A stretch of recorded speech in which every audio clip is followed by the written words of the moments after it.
Hey guys, this is your host JP, aka The Demon from Lit Literature. Just wanted to give you a quick forward.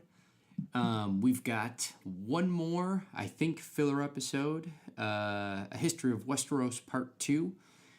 We apologize for that, but we are getting our Oathbringer episodes edited, and hopefully you do enjoy this fun little sidebar. So we continued our discussion from last History of Westeros episode, and we do, or actually I should say we will release more of these sporadically in the future. Feel free to contact us on any social media with any questions you have. I believe that's all, and without further ado, cheers, and please enjoy.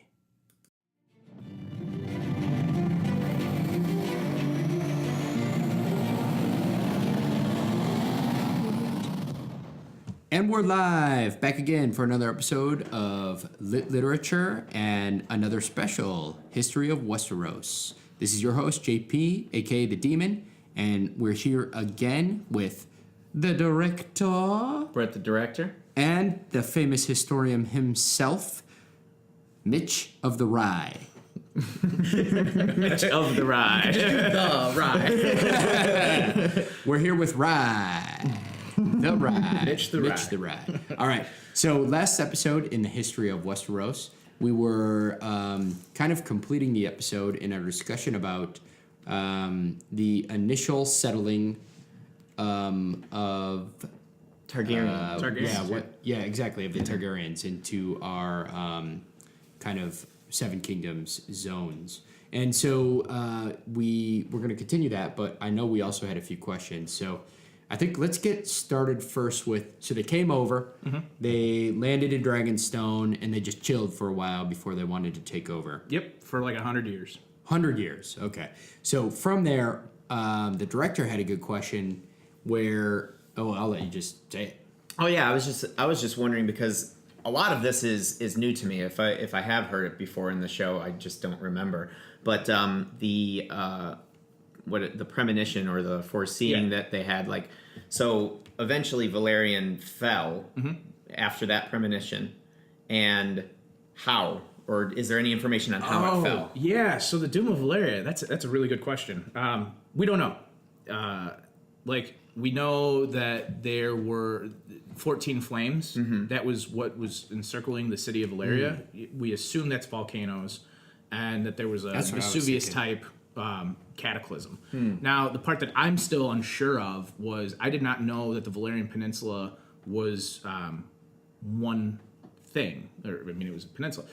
Now it's like a chain of islands, and there's the Smoking Sea is like, I think that was like how big this event was. Could even have been some underwater. Yeah, exactly. Oh, wow. Split the continent, okay. I mean, earthquake, volcano, there's a lot of thoughts as to what it could have been, but we're not super sure. And the other really, really fucking cool thing is it's implied by by one of the guys in the House of Black and White that they had something to do with it. Really? Yeah. Yeah, Is that in the show at all? Or is that in some of the side books? No, it's one line from when Arya is in the house with the kindly man. Oh, okay. And he was talking about the origins, and she goes, did they kill Valyrians? And he goes, oh, the hand in that was blah, blah, blah. But it was implied that he knows. Well, so that actually brings something to my mind, because although it's not in the show, in the book we get an idea of what's the House of Black and White is doing in like in general, where they're assassins. Well, I mean, one of our guys was taking the place of a maester in Old Town. No, he's not taking the place of a maester in Old Town. He's taking place of a novice who has even forged one link. Who has not forged one link. Yeah. This is our homeboy who's trained Arya. Yeah, right. That's heavily implied that that's him. They heavily implied that in the book. Oh, the guy of many faces or whatever? So or one of the people. The thought is that Syrio Floral was went on to become Jaqen H'ghar, and Jaqen H'ghar turned into a guy with a hooked nose, And the hook-nosed guy was in the prologue of A Feast for Crows, which was told from the perspective of Pate, who hated his name because there's Pate the Pig Boy and all these stories. And he's kind of a little bit of an idiot, and he steals the master key to all of the Citadel. And anyway, whatever. He dies from his perspective in the prologue. Yes. And at the end, the last chapter, Samwell Tarly, who instinctually does not like Pate. He's uncomfortable around him. He says it, and then he is living next to him. So they're like, oh yeah, like Archmaester Merwin. He was like, yeah, Pate, you take care of Sam and like get him through this shit. Get him settled. And Sam's like, okay, this is weird. Like, I don't like this guy. I don't know what it is, but I'm getting bad vibes. And he's one of those people who has really good instincts, and people have really good instincts about him. Yeah. So. Now, I also have a little side question. I know we're getting a little bit off of the Fall of Valerian. We'll get back to it. Since we're on this already. Yeah, we'll get back to it. Sorry, not Valerian. Yeah, sorry. We'll get back to it, but we have to follow this chain of greatness that's going on right now. So that's the end of the chain. So I had a question. As far as you know, do we know relatively with confidence that the same Jaqen H'ghar that she met at the where she was saved is actually the person that trained her? That? Do we know that at all? Right? No. Like, or it's implied. Okay, are we talking books or series? Books or TV show? Okay. Books. The Kindly Man is definitely not Jaqen H'ghar. Oh, it's definitely not. Okay. Like, I say that with about 99% like confidence. Okay. That is not the case. Again, I could be wrong. All of my claims, by the way, I want everybody who's a fan of ASOIF to know, look, these are just my thoughts. Right. I could be wrong, but I really love the series. And they're well-educated thoughts. And please go to our Facebook and tweet us and let us know where you agree and disagree, because the conversation is our favorite part about this, obviously. That's why we sit around a table and discuss. But and if you disagree with me, please tweet me at drunk ASOIF history. And if you agree, send all your praise to at Brett Williams Film. Actually, I think it's at B Williams Film. B Williams Film. Yes. Any one of us, man. Just tweet us. Just keep it in the loop. But either way, so it's really interesting though, because I feel like there's more to this house than we get alluded. I mean, they hint at it in the books, and they hint at it in the show. In the show, less. They use it, but it may not be one of those things that is so critical to the storyline. I feel like most of the things, this is kind of cheating a little bit, but I feel like most of the things that would be like super critical to the story would make it into the show. Yes, I agree.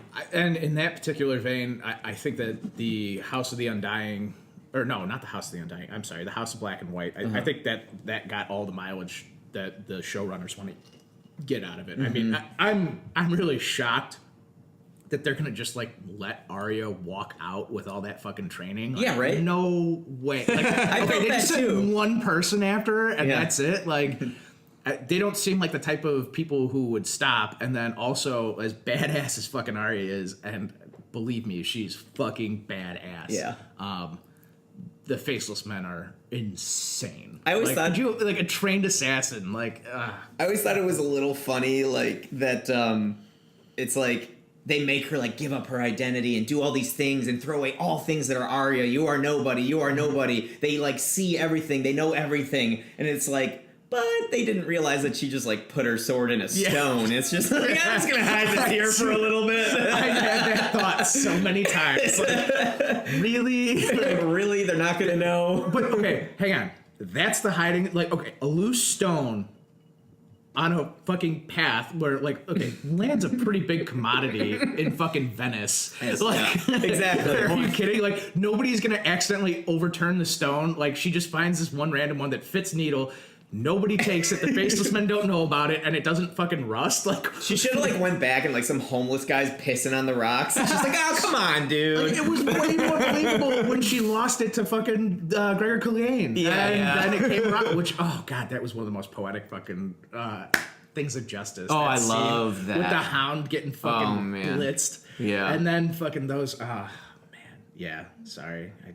Anyway, so theories on how Valyria fell. Yes, so Valyria definitely fell from a huge cataclysm. We don't know, like, it could have been a volcano, it was an earthquake. I mean, obviously these things are tied together in real life. And then these remnants of Valyria, are those the areas that they were going through where the stone people are, or is that different? No, well, yes and no. The stone people and where they are is the kingdom of Reinar. Anyway, they were a superpower. And it was like Old Gis, Valyria, which is where the slavers are Old Gis. Okay. So that's where they're descended of. And then Valyria rose up, which is Rome. And then there was another power, which would have been like, in comparison, it would have been Gaul. Okay. They were more advanced and more civilized, but again, just for sheer size and power and comparing to our history. Anyway, so the Rhoynar, which is Nymeria and her 10,000 ships, they were an empire and they fought against Valyria. And they lasted for a little while. They had magic themselves, and they could not overcome dragons. They had a huge battle that they won against the Valyria. And they killed 3 dragons using river magic. And after that, Valyria was like, oh, I'm sorry, bitches. Like, you just brought on the fucking wrath. Yeah. And they went down with like 100 like every dragon rider went and fought in this next battle. Jeez. And like they talk about boiling the river dry almost like. And that's same Nymeria that, by the way. Yeah, Nymeria was she was the only person who spoke against it. And then after that battle was lost, she united as much of the Rhoynar that was remaining, and they hopped on 10,000 ships, and then they went and tried to find a home. And there were a couple places that they tried, and it didn't work. And then they went to Dorne, which was, at the time, it was never unified. It was still a region, but there was no High King. And Mors Martell, I believe that's the Martell, he let them into the land. He saw what a resource they could be.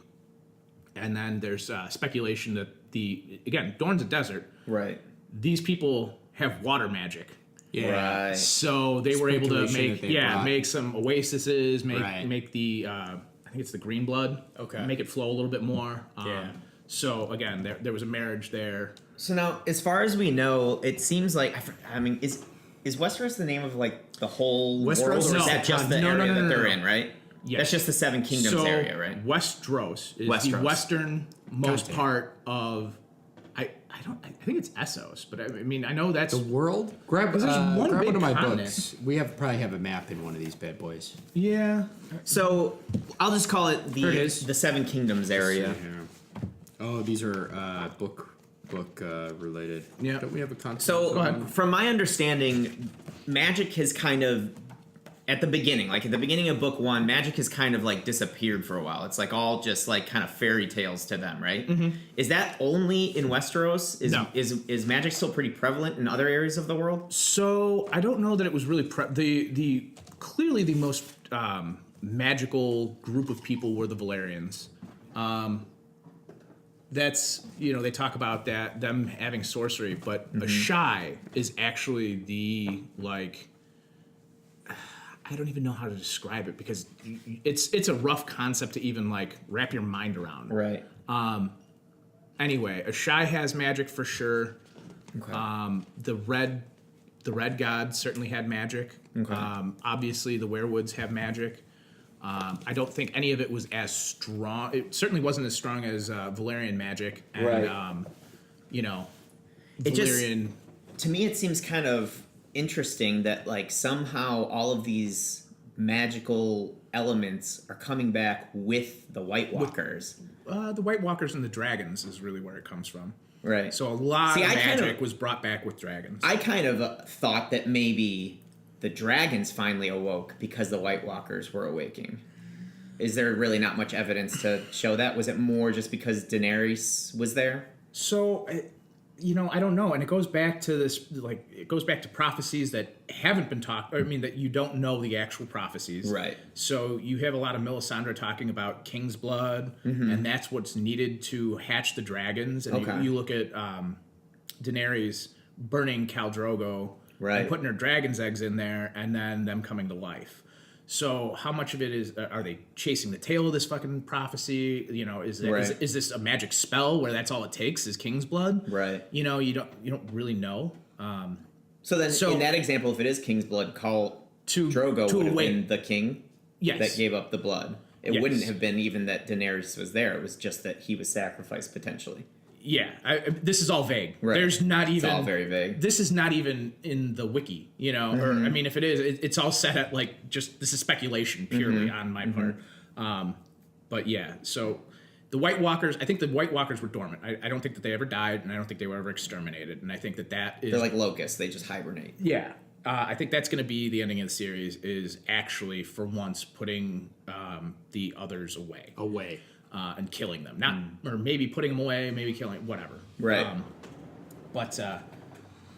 Yeah. So that magic is independent. Clearly, the old gods, their magic is independent. But I would say a lot of magic is dependent upon dragons existing because I mean they're magical creatures when you think about it. Right. Like, I don't know.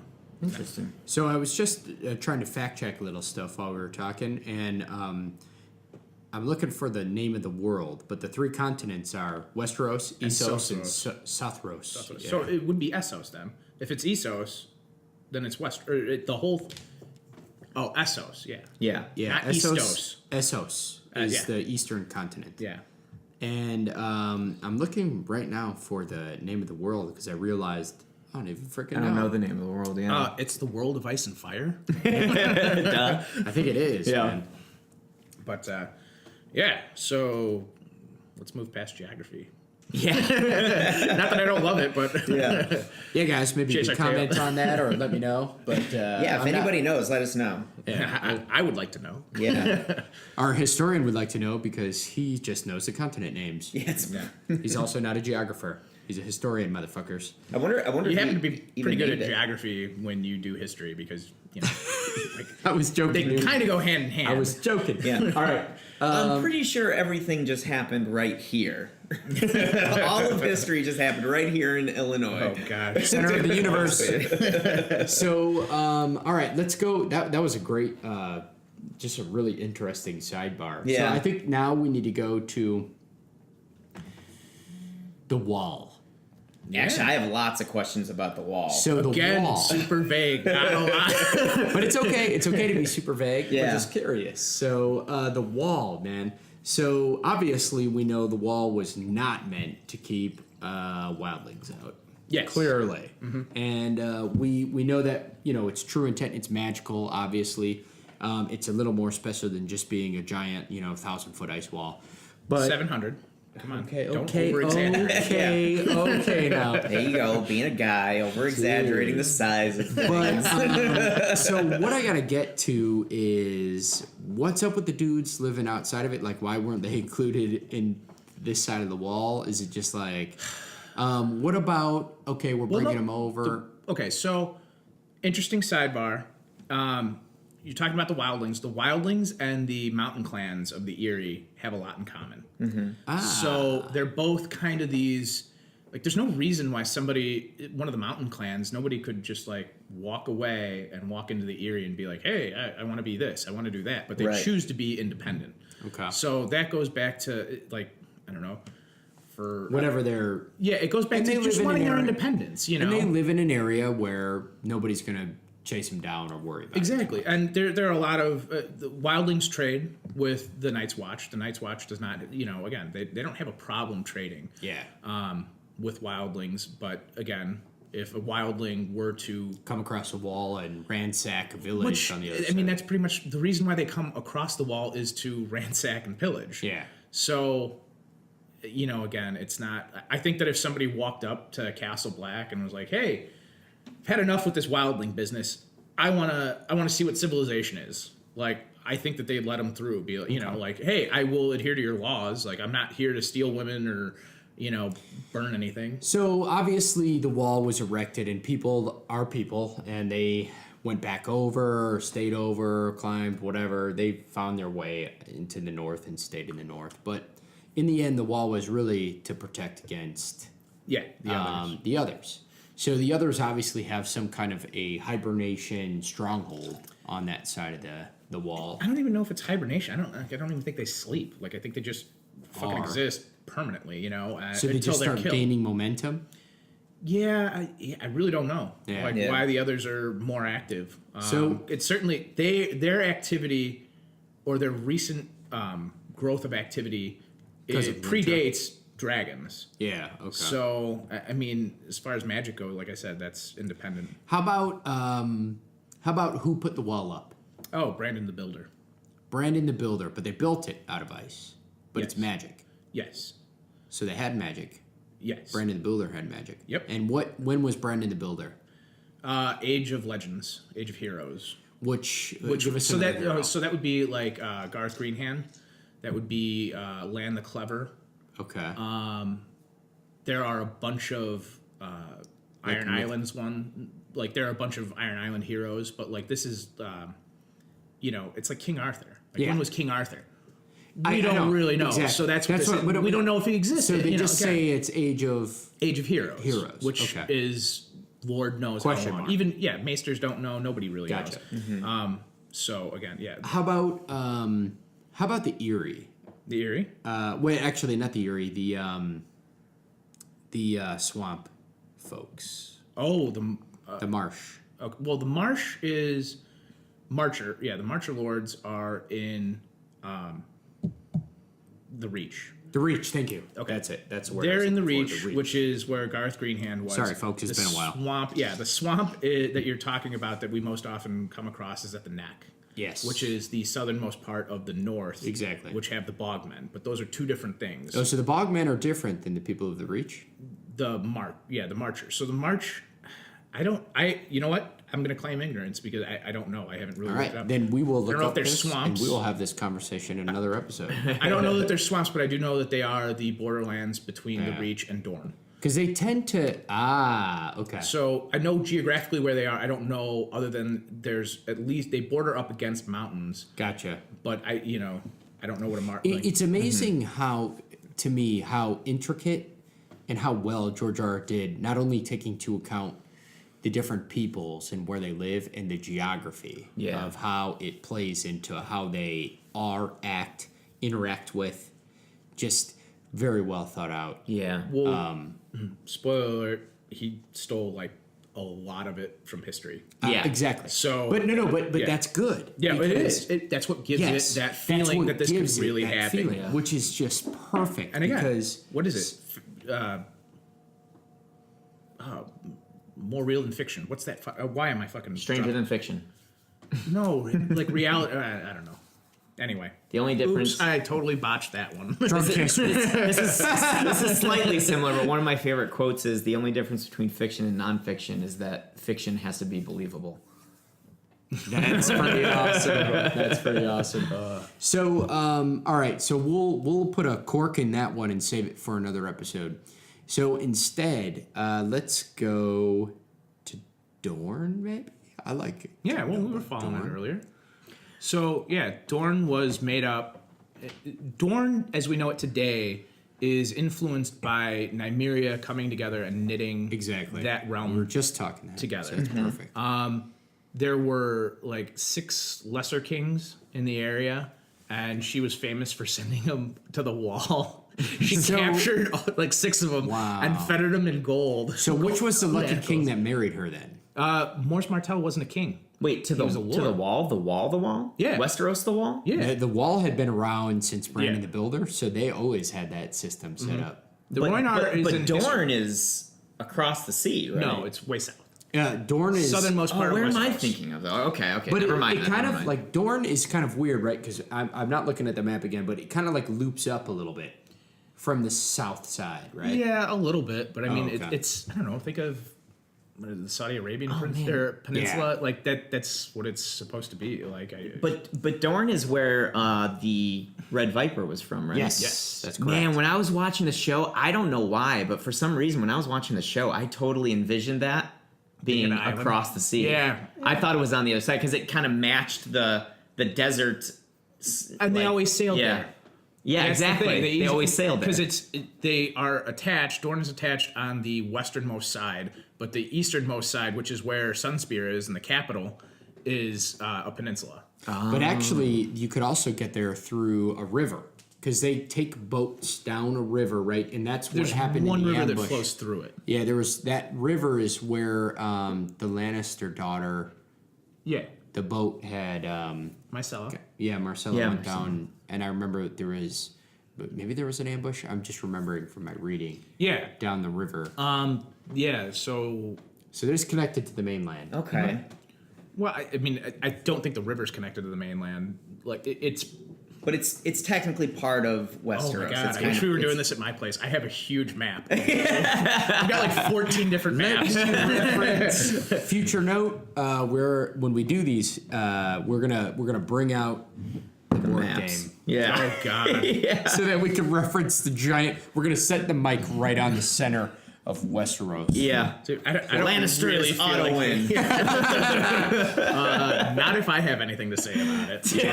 That was like Andrew's like swan dive or like battle cry. He was always like, "No, I want Lannister. Lannister's auto win." But then when he did take Lannisters, I beat him as Greyjoy. Yeah, and he's like, "What the?" Greyjoy is also OP, but that's a different story.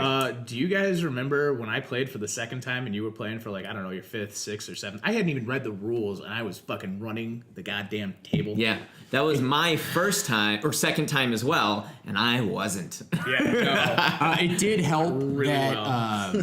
and then really bad. some of the members of the Shoutouts were doing a shot in between each round. Yeah. Oh, God. More than a shot. Anyway, back to the Side note: I highly recommend the board game. It's quite fun. yeah, quite fun, strategic and long. Plan for Yeah. a good evening. Plan for a Monopoly like endeavor where you're going to Yeah. be playing for a few hours. It's in between Risk and Axis and Allies. Yeah, That's exactly. a good way to put it. So anyway, back to this. So we've got Dorne. Let's see what we got. 10 more minutes. Let's just go to town on whatever kind of questions that we have. Yeah, I'm trying to think. Like, I know I have tons of questions surrounding the world, but it's like hard to think from While off the you're top of my thinking, head. Yeah. I'm going to ask, who is your favorite historical king that's not in the books, and why? Okay, historical king who's not in the... Okay, so are you talking about Targaryens, or are we opening this up to... I'm going to all open it kings? up to any king. Oh, man, that's... Oof, I'm going to hang myself. Well, you could I can still pick a Targaryen. you could pick a few, and you could for now, let's say, like, nominated king of history, who they could be mentioned, Yeah. obviously, but they're not a character. I'm going to absolutely... I got to give a nod to Torrhen Stark. Oh. You know, I think that the wisdom of not fighting and seeing that there's no way to battle dragons, I think that was a really, really smart decision and a good... Because, again, it's not just a smart decision, it's what's right for your people. Right. And Would it have he been was right? the Stark who bent the knee to He the is. Targaryens, correct? Okay. And I think a lot of people would just walk right over that and not pay attention to it and sit there and think, oh, he knelt. He didn't do anything significant. And it's like, no, the kneeling is really significant. And it was really smart. So I really like him. I don't know. I think that the Eyrie is kind of overrated. And like, Really? oh, yeah. Like, their knights, they don't really factor into any really significant event in the world of Ice and Fire with the exception. Even in the history? Since the founding of the Seven Kingdoms, which is Aegon, Yep. the only thing that they did that really helped shape the realm was Robert's Rebellion. And they only helped in that. And they so. only helped in that. When you look at when it was conquered bloodlessly, Yeah. it also didn't participate in the Dance with Dragons. Yep. You know, the big civil wars, the Blackfire Rebellion. They're not noted as having achieved anything significant. So Gotcha. So they kind of just hang out in their mountains and stay there. yeah, they've tried to advance into the Riverlands. The Riverlands, oh god, they just suck. Not because the Riverlands. They're right in the middle of everything. Yeah, they're right in the middle of everything, and they're just ready to be conquered. Like just At all times. yeah. That kind There's of sucks. they border up against like 4 different five when you think about Yeah. it. They're the middle of the North, Yep. the Eyrie, the Westerlands, and the Stormlands. Yep. Oh, and let's throw in there the Iron Islanders, which, oh, hey, you call it the Riverlands, and what do Iron Islanders do? They Yeah. know how to fucking sail. So, speaking of that, and that's kind of a testament to how good the game was set up. Yeah. Because if you're a Lannister or Riverland has it even more. But as a Lannister, my strategy is always to strike fast and gain ground so that I can't get surrounded. Right. And that means that I'm immediately tearing Playing the into Riverland. I'm immediately tearing into Greyjoy territory and immediately taking over significantly less guarded river territory. Yeah. Yeah. So Yeah. but to bring the point back to it. There was just I think it's Christopher Justman. Anyway, this guy was really cool. I like him a lot as a king. Riverlander? Riverlander. Cool. There are two that are notable. Christopher Mudd is who I'm thinking of. He's the guy, Old Stones.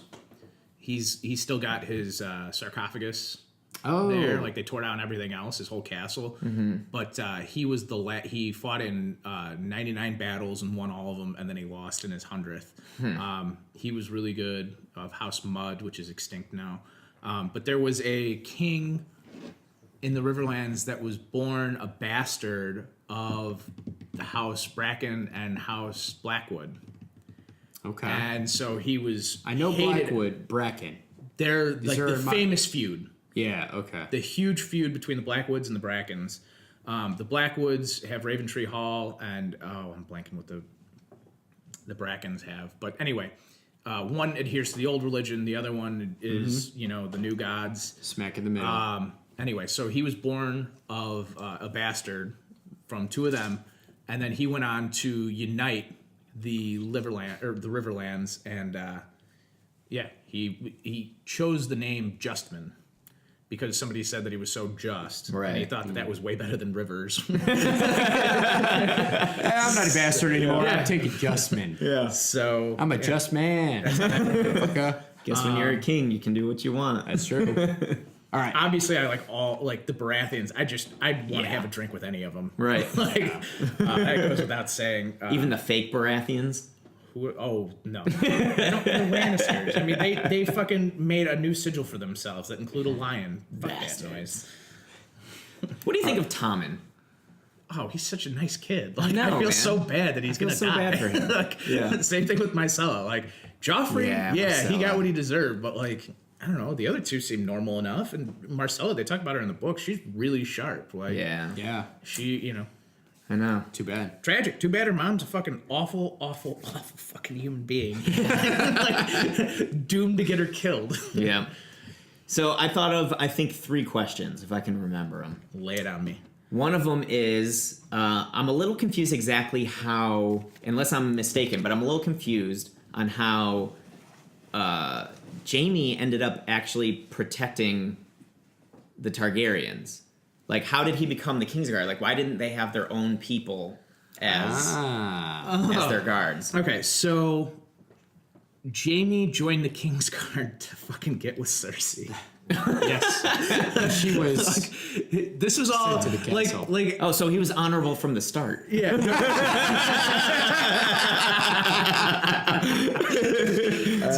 So like every one of Cersei's plans, she's got it so planned out. It's definitely gonna work, and then it doesn't fucking work. man. She was in King's Landing, and she was gonna be. I don't know if she's promised to Rhaegar. Anyway, she found out that Jaime was gonna be wed off to Lisa Tully, which is the woman who went on to marry John John Arryn. John Ares. And yeah, it's Kat's little Or sister. Aaron? Aaron. Aaron, that's right. Sorry. So anyway, she knew that he was going to get married off, and that she was going to get married off, and that she was going to be in King's Landing, and then he was going to be at the Rock. And so to fuck his sister, she joined the Kingsguard. well, she convinced him to, right? She convinced him to join the Kingsguard, so he number could one, be make sure she's not getting married. Yeah. And then get him over to. So he could join the Kingsguard, and he would be in King's Landing protecting the family, and they could get it on. Now, are we 100% sure that that was the main reason she convinced him, or do you think there was any Tywin She fucked him. pulling the strings? No, this is Tywin absent. Like anything that they do, Tywin is wouldn't stupid. want him? Oh, anything that those two do, Tywin wouldn't want him to do it. Like outside of the orders that he gives them, like anyway, I feel so bad. Oh yeah, because I guess being part of the Kingsguard is completely Tywin's- against which- what Tywin wants. Tywin realized that his best hope was the one that he hated the most. Yeah. So, well, and additionally, Good. Jamie Lannister, he wasn't that great. Like he was the first of the flimsy fucking white guard. Oh my god, why am I Kingsguard. Kingsguard. White cloaks. Anyway, yeah. so the only reason why he got on there is because Ares wanted to do that as a big fuck you to Tywin. So the hand, by the way, Tywin was the hand of the king, right? And this was what caused his resignation, was he didn't want his son to do that, and Ares, the crazy whatever he was, wanted to have a hand. You know, Tywin was fucking awesome. Like I really don't have anything bad to say about Tywin. He's just harsh, and he ignored the talent of his most hated son. That's it, though. I mean, okay, so there's that, but he also brought his house from the edge of ruin to be the most prominent fucking house in the Seven Kingdoms. True. No, there's nothing to take against his prowess. If he was smart enough to realize that his best chance for survival was Tyrion, though, he made a very bad strategic move with that. Like, if he didn't try to destroy Tyrion, they'd probably be owning right now. He never tried to destroy Tyrion, first of all. Second of all, you know, we know Tyrion as being this super competent and capable person. Yeah. But when you think about what he did at Casterly Rock, and the he history. But he didn't really do much. Like I don't mean to say that he wasn't smart or that he didn't get his. He had potential, but it was unknown. It was unrecognized potential, and his father clearly didn't recognize it. Genna, his aunt, did. Yes. Genna for sure knew how sharp Tyrion was. Yeah.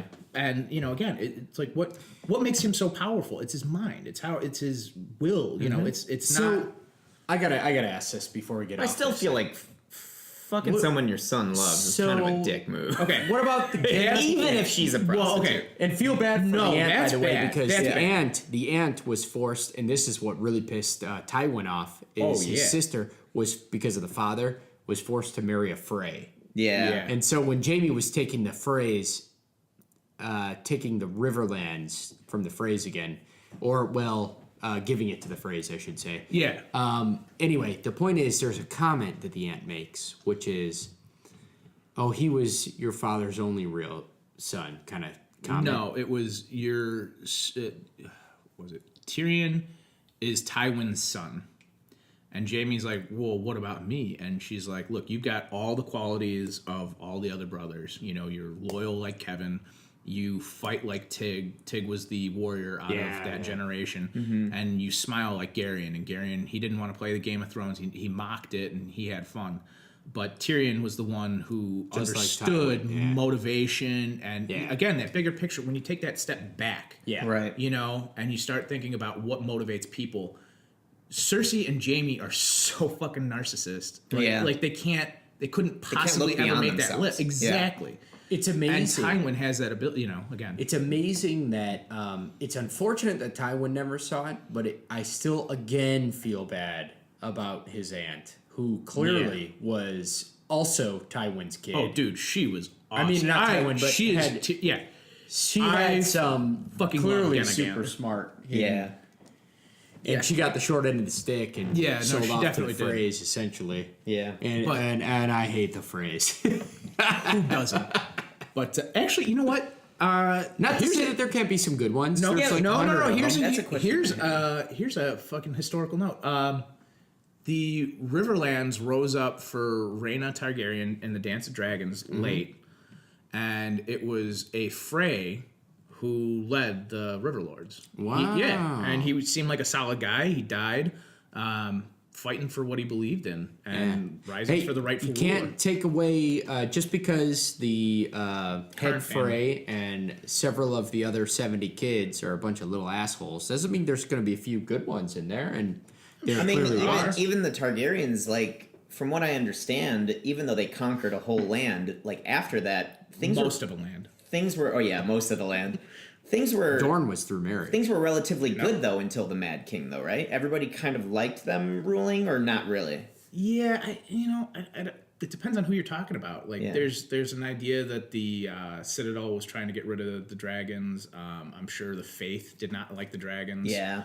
But what about the people? Generally, People like stability in information on Westeros, that? I think. Yeah. People in Westeros, every time there's a war or a conflict, they just get ransacked. And George R.R. does a good job showing us that. Yeah, Tyrion even points that out to Daenerys. They'll recognize the true king. It's like they don't care. They just want they want food in home their and belly. farthest. They want Good safety. harvest. Yeah. Yeah, I think they were popular. I mean, the fact that you have a solid rule as opposed to 7 different kings trying to take over. Yeah. That's a really big point. In Provides stability. Yeah. You know, there were. I mean, again, there were only a handful of times that there were civil wars. The Dance with Dragons being a really prominent one, and then again with the Blackfire Rebellion. Yeah. But for the most part, it was peaceful. It's not to say each land didn't have its own fucking issues. There are always issues, but. All right, guys. Yeah. I think this does it for History of Westeros, Part 2. However, if there's any last comments, we will... I mean... Yeah, what are the other two questions? We'll save them for next time because I forgot them already. I know, it's so hard. It's so deep. It's like once you get going, I'm like, oh, I need shit. to keep a notebook. I need a notebook kind of shit. All right, folks. Again, these are special episodes we're going to bring to you regularly. If you have any questions, anything you want us to ask Mitch of the Rye, just let us know. Yeah, just hit us up at either Twitter him, Twitter us, Twitter us all actually. Twitter us, yeah. Twitter at us. Lit Literature 1 on Twitter. At Literature 1. At Lit Literature 1 on Facebook. Also check us out at Lyket, Lyket.net. And we do have a YouTube channel, obviously, SoundCloud, and Patreon if you want to support our efforts. So, which we don't do advertising yet. But we're trying to change that. Probably because we keep pissing off advertisers by saying, like, Subway sucks. Or what was the last one? It wasn't. No, we didn't record that, but we've definitely done some Kool-Aid sucks. Dude, I would never even allow Subway to advertise on our show. Dude, with your crappy cheese. Next episode, next episode, the director's like, and goddamn Subway, they were so good, I changed my mind. They're really growing on me. Saw right, that folks. Jared guy. Yeah. With that, we'll leave it till next episode. Till next time. And cheers.